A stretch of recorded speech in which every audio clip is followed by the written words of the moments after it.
Good morning, Melanie. Good morning. How are you? I'm very good. Lots to talk about. Lots to talk about. Papers for days. Not just what we've talked about in the news already. So let's start with this day, Nigeria's leading daily, and it's all looking a bit like bad news again on the xenophobic attacks in South Africa. Yes. Apparently, the Nigerian Union in South Africa reported some new xenophobic attacks against Nigerians and other foreigners in Stamkoff, so in the Northern Cape province of South Africa. So, you know, we had a bit of silence, we had a bit of peace for a while, but the leaders of both countries are going to have to meet. They are going to meet so that they can speak about some other measures, some other... Zoom are under a lot of pressure from other African leaders to sort this out. It looked like it was under control, particularly in Durban, but also there were the other xenophobic attacks in Johannesburg.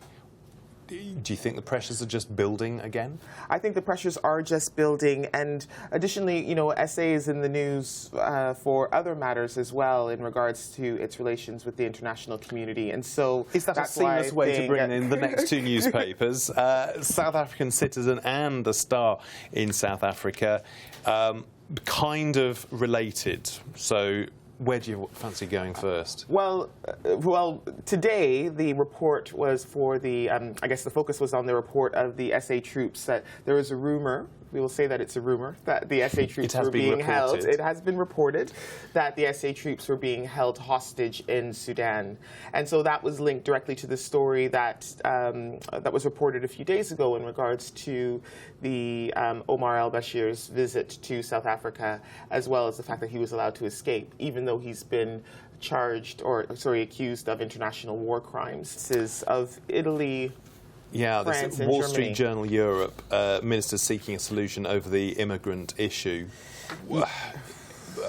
A kind of agreement that everybody does have to help out, but clearly not everybody is following suit there. A kind of agreement. So the article does say that they're trying to mend fences, because there has been concern articulated by France and Germany that Italy was letting, or they were letting migrants into the country without fingerprinting them first, without registering them first. And that's what, in terms of the EU agreement that we have, that is what's supposed to happen. Even if they are able to travel to other countries within the EU, the first EU country that they encounter. It's open borders, isn't it? So exactly. As soon as they enter, exactly. They can basically mooch their way around the whole European Union.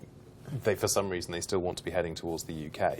Exactly. And so then now, Italy, it's nice because, well, it's lovely because France, Italy, and Germany are coming together as a united force, where in the last few days, France has been quoted, Germany has been quoted in saying that, you know, Italy is not kind of stepping up to the mark and doing what they're supposed to be doing. This sort of do-si-do routine of frog marching them back over the border and going back to Italy, please. Essentially, that's what they're doing. But then the migrants aren't staying in Italy.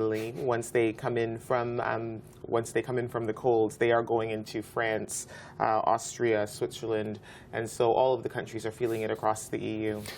Obviously, that's just going to run and run, that story, particularly as we're going into summer and thousands more people are expected to make their way across the Mediterranean. Yes.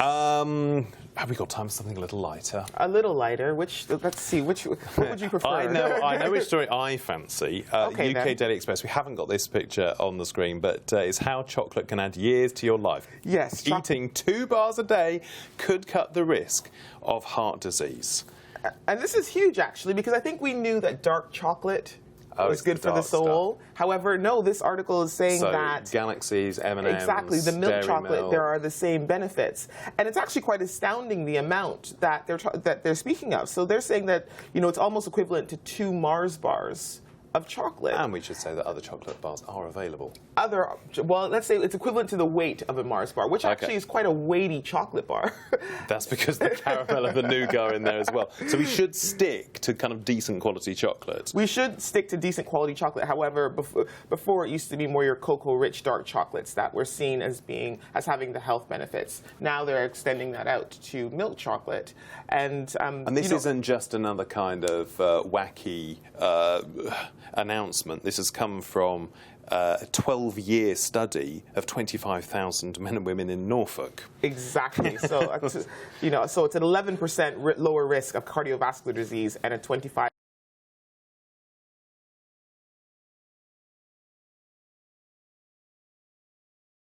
up very quickly. Exactly. One more story. This is the UK Telegraph. Don't delay motherhood past 35. Obviously, that has ramifications for everybody.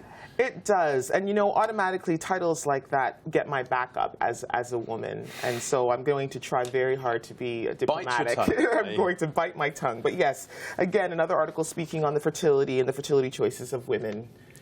But surely if there is a... Nature should take its course, and there are certain things that we should, you know, if you can do it naturally, great, but should we automatically be desperately trying to push the medical boundaries here? Well, if it's sensible to sort of stop at around 35, it's because people's bodies are saying... you know what, I guess the problem that I have with these types of articles in general is that they're not sticking with just the facts. And so we understand that fertility does decline as a woman ages past a certain age. It gets more and more difficult to conceive. However... Isn't it just modern lifestyles getting in the way? It's also modern lifestyles, exactly. And so women are deciding to delay their pregnancy. And the women who are having, women in the media who are having babies, maybe they're not being as open as we would want them to in regards to some of the choices that they've had to make in terms of conceiving. However, when you say loaded things like, the largest and most detailed of its kind, this study showed that women who wanted children should stop delaying motherhood or putting careers first. Now, when you start saying those kinds of loaded comments, automatically, for me, it nullifies some of the content of the article, even though it's very good content and it's backed by science. Yeah. However, it does there are a whole lot of social ramifications that aren't being looked at in this article in regards to the advancement of women, the choices that we've made, and it's Plus about making the them educated. socioeconomic arguments that maybe people want to get a bit more of a cushion of money before they sort of bring a child into the world. Exactly, and how much harder is it for us to get that cushion of kind of economic stability? Even a first-time deposit is difficult.